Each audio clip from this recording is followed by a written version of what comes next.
says it's loading, but then it's probably live right now. But it tells me it's loading, so I'm gonna wait until it says. It says me that for me it's streaming live, so Okay, so we're I think we're live. we're good to go. It just does that to mess with me, I think. Okay, we're on. Hey, Wonderful. So we're here with Brandon Barrett. How are you today? I'm good. I'm good. We just had a little Zoom thing at the Peak office, well, over Zoom for a colleague of mine, Alyssa, who's getting married next week. So we had a little Zoom toast, surprise Zoom toast for her, and she was very, very touched. So I'm feeling good. Oh, I got a couple drinks in me because it was cocktail hour when we did that. So bear with me. hey, you seem great, Awesome. Well, that's nice. We need to have some library Zoom cocktail hours, one day.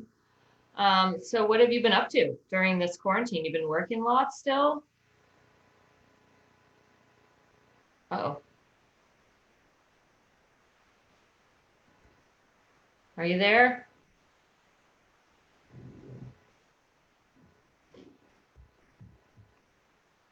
Hello?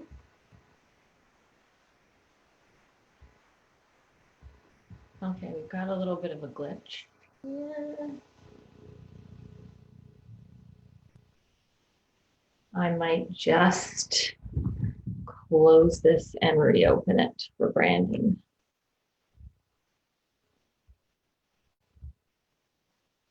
There he's gone. I didn't do that. He did that. So we'll just hang on a moment until he returns. I have been reading some books that are not worth mentioning. And I've been, oh, here we're back.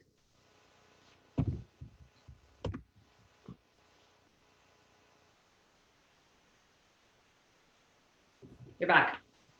Sorry about that. That's okay. What happened there? I don't know either. Did I freeze on you or because you froze on mine? Yeah, I thought you froze, but that's like every technical problem in a nutshell. Everybody can Exactly. God, person. I'm so sick of Zoom. Yeah, right. Oh boy. But this is going to be the most exciting one of these you've done yet. Like, not even started yet. I can feel it. I can feel it. Look at all those books on the shelf back there. Yeah, yeah. There's some books. Yeah, just to make people think that I read. But no, I'm just kidding.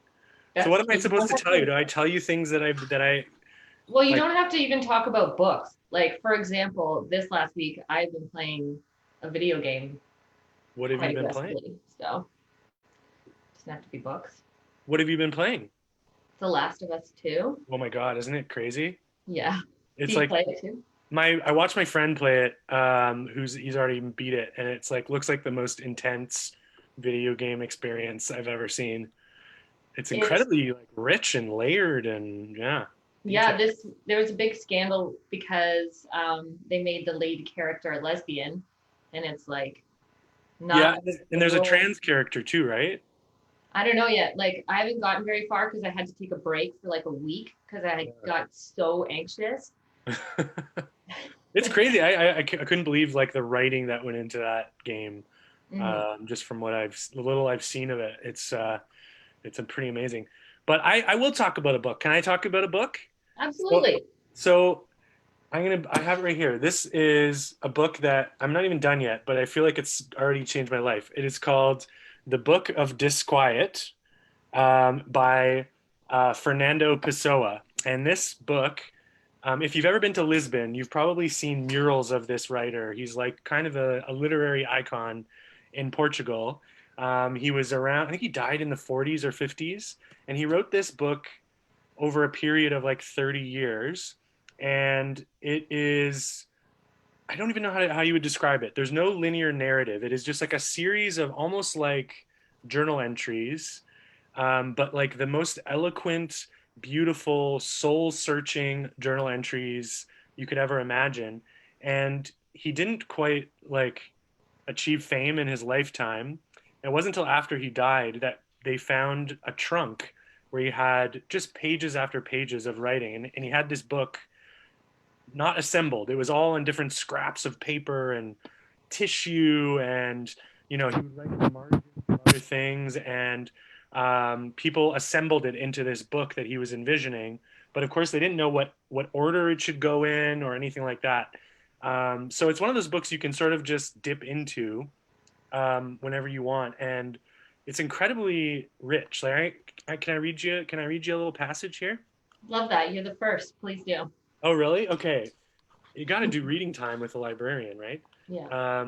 Okay, so this is just one of his entries. I won't read you the whole thing, but it says, I've never done anything but dream. This and this alone has been the meaning of my life. My only real concern has been my inner life. My worst sorrows have evaporated when I've opened a window onto the street of my dreams and forgotten myself in what I saw there. I've never aspired to be more than a dreamer. I paid no attention to those who spoke to me of living. I've always belonged to what isn't where I am and to what I could never be. Whatever isn't mine, no matter how base, has always had poetry for me. The only thing I've loved is nothing at all. The only thing I've desired is what I couldn't even imagine. All I asked of life is that it go on by without my feeling it. All I demanded of love is that it never stop being a distant dream. In my own inner landscapes, all of them unreal, I've always been attracted to what's in the distance and the hazy aqueducts, almost out of sight in my dreamed landscapes, had a dreamy sweetness in relation to the rest of the landscape, a sweetness that enabled me to love them. Huh. That's some good writing. Right? And Damn. I mean, he's a little bit of a what's the word? A misanthrope. Like he I don't think he had much of a social life. He apparently, by all accounts, died a virgin. Never really was in love. So he was this guy that very much lived in his interior mind, right? And clearly had a very vivid imagination, and was convinced that the thought of doing something was better than the actual act of doing something, which I don't know if I totally agree with, but I understand Yeah. where it's coming from with that. Like, it's always better in our head Well, than if it is he's in real like, life. and if he seems like he's got a lot going on in there, and he's like somewhat entertained, like where he's kind of, I don't know if he's like happy, but he seems somewhat content a little bit, Yeah, right? I mean, yeah, I don't know that he was happy either, and I wonder if a lot of this writing, a lot of it centers on that kind of those kind of ideas.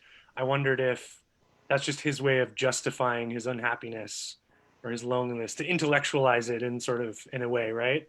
Yeah, like he seems okay with it. Like he seems okay Yeah, with the situation. right, But right. that's so sad. I feel so like not that is so sad. If that's how he wants to live his life, Hmm. good, go for it. But like it's I always feel bad for writers when they get famous after they die. I'm like, Yeah, oh, but I mean, if it wasn't his intention to share it, I wonder, like, did he want people to read it? yeah, he did. He Yeah. and he published a couple. He published a couple books of poetry. They never, like Mhm. took off or anything in his life. And I think a lot of it was he was just, yeah, he got rejected here and there, but I think he was content to just do it for himself. But it's funny, there's another passage, I won't read it for you, but he kind of predicts what actually happened. He says, like, I will probably die without my recognition, but long after I'm gone, like, they will find and they will, like, wonder who I was and blah, blah. He basically predicted exactly what happened in his life, which was like what would happen after he died, which I thought was pretty interesting. But yeah, that one has been a good, port in the storm for me through the pandemic. And that's nice because you can kind of because I guess there's no plot, so you can kind of jump in and Mhm. out of it, is what you said? Yeah, like I said, just little entries, and some of them are connected, some of them aren't. He writes about all kinds of different things, but very talented, eloquent, profound writer.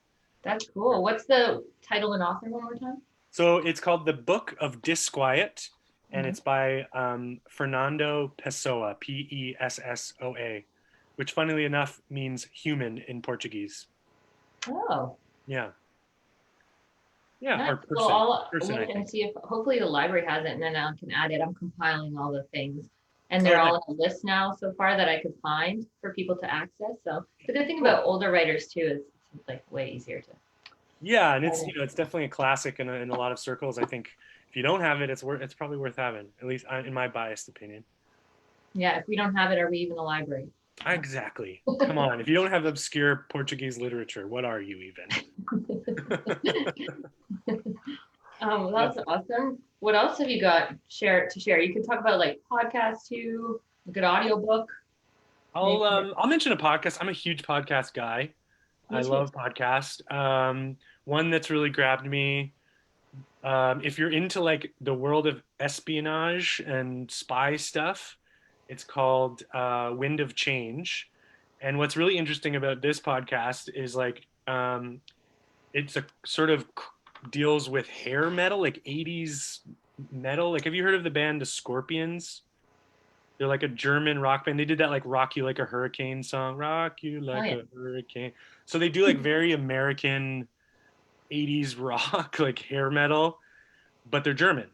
And in 1989, they released a song called Wind of Change, which wasn't as popular in North America, but it was extremely popular in Europe and the Soviet Union at the time. And despite the Soviet Union banning rock and roll, so people would trade these tapes. And the song called Wind of Change is about the Scorpions went to play this concert in Moscow. They were one of the first rock bands allowed in to the Soviet Union, and they played this concert, and everyone knew the words. And they were like, "Oh my God!" They were so touched that Russians knew the words, even though they weren't allowed to buy these records, and they were just like trading tapes on the black market and stuff. They wrote about it, and they wrote about the wind of change is coming, and progress is coming. And a rumor came up years later that the CIA actually had a hand in writing this song, and that they actually wrote the song and gave it to the Scorpions.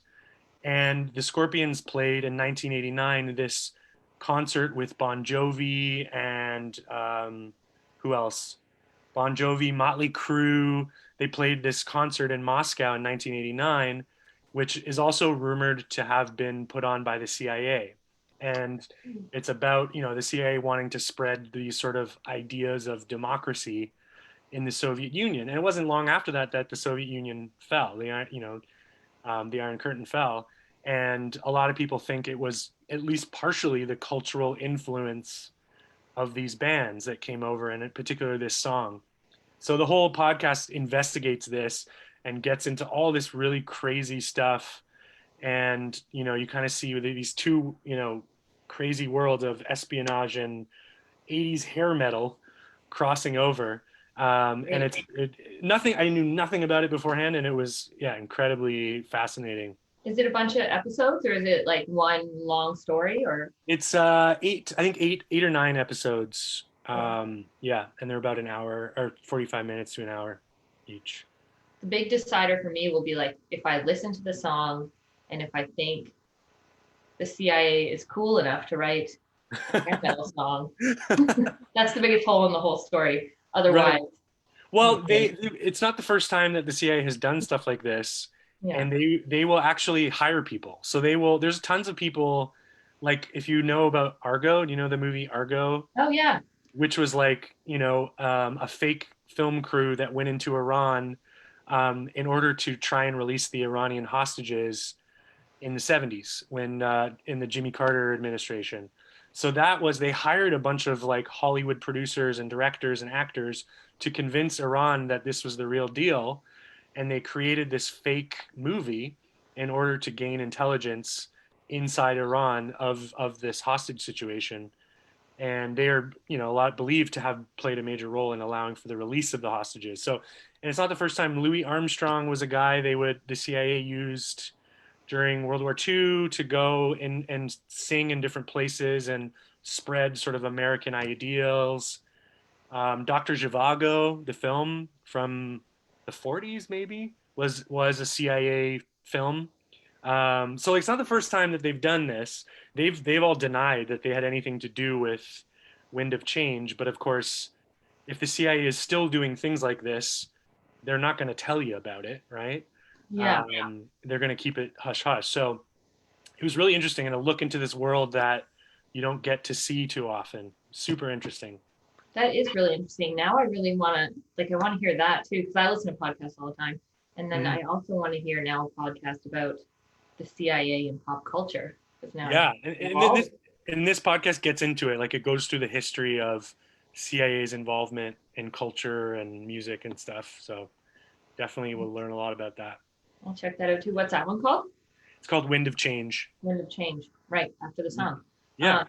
Yeah, I listened to Jeanette's recommendation today, actually, of How Did This Get Made, the Yeah. podcast. But I've listened to it like once before, but I listened to the episode she told me to listen to, Drop Dead Fred, Okay. which was really hard to find that episode. And then I went through this rabbit hole of like, I had to get this app, Stitcher, and then I got Stitcher to listen to just this podcast. Like every other podcast I've looked for, I can find no problem. But I got this app, and then I realized it was an archived episode, and I had to pay for premium. And Oh I my ended God. up finding it on SoundCloud. If you get the SoundCloud app, they have tons of podcasts that are probably ones you're supposed to pay for.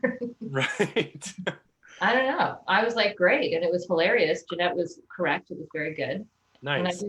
I do remember that movie as being questionable. So it was good. Yeah, I've listened to a few episodes of that podcast. You have to be into what they're talking about that episode, but it's a good one.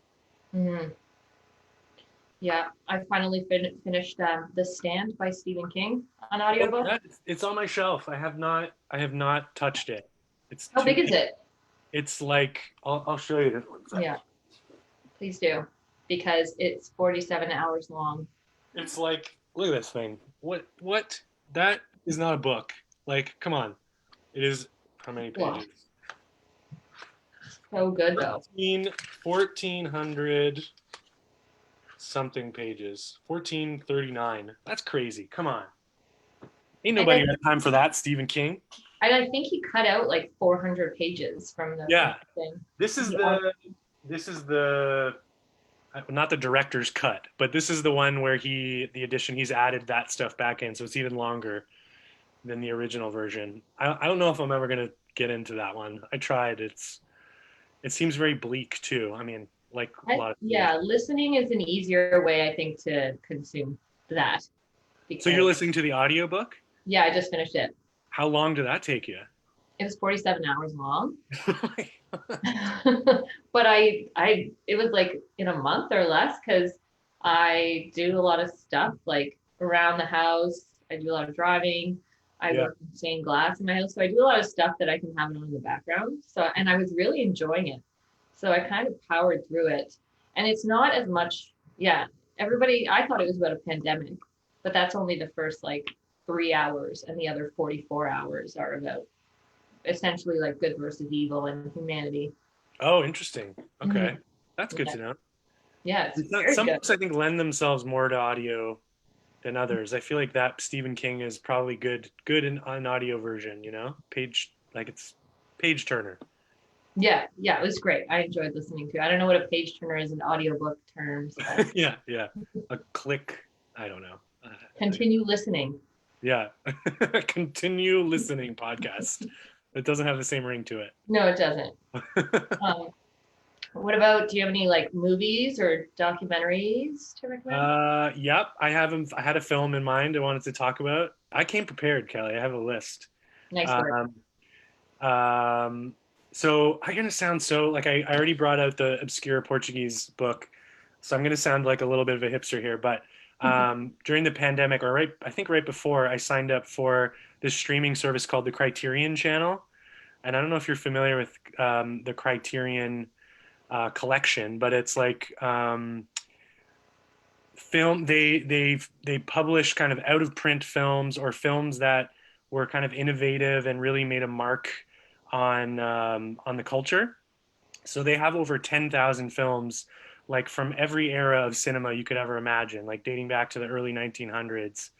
And so if you're a cinema lover, it is one of the best things to get. It's about $15 a month. Anyway, so I watched a movie the other day from 1993. It's a British movie called Naked. And the reason I watched it was because it's by this director named Mike Leigh. And Mike uses a lot of improvisation to like write his scripts and his characters and come up with dialogue. And I'm into improv, and I've taught a bit of improv and stuff. And trying to write a script, I'm always interested in looking at different ways that you can sort of come up with characters. So this film, what he does is he works with each actor for months months on end, 1-to-1, before they even meet any of the other cast. And that time he spends developing the character with them. So he'll do things like he'll get them to write down every single person they know and describe different qualities of this person. And he'll get them to talk about different people in their lives. And then he'll get them to take elements of each different people from their lives and sort of blend them together into this character. And he'll do this, like I said, for months. And then the actor is so knows the character so well that his script doesn't even like he won't even write a lot of dialogue. It's like Billy meets Samantha in the convenience store, and then they've done so much improvisation, and he'll pluck things out that he likes. So if they improvise something and he likes it, he'll say, "Okay, now rehearse this," and they just work on it and over and over and over and over again. So by the time they shoot the film, it's not like they've memorized lines that they're regurgitating. They are just like reacting and responding and kind of living in these characters. And this movie, Naked, is about kind of this street grifter, this guy on the streets of London who like kind of hates the world, but is like the smartest guy in the room, no matter where he goes. And he gets in this altercation with this like drunk Scottish guy in the street. And the story was when they were improvising this, they were doing it on the streets of London with no cameras. And they got the confrontation got so heated that the actor, the homeless guy, pulled out a screwdriver and like almost stabbed him. And like police like broke it up. And they were so kind of in their characters that they like almost came to violence. And the director runs out and he's like, "No, we're shooting a movie. And the cops are like, "Where's the cameras?" So he's like, "No, we're improv."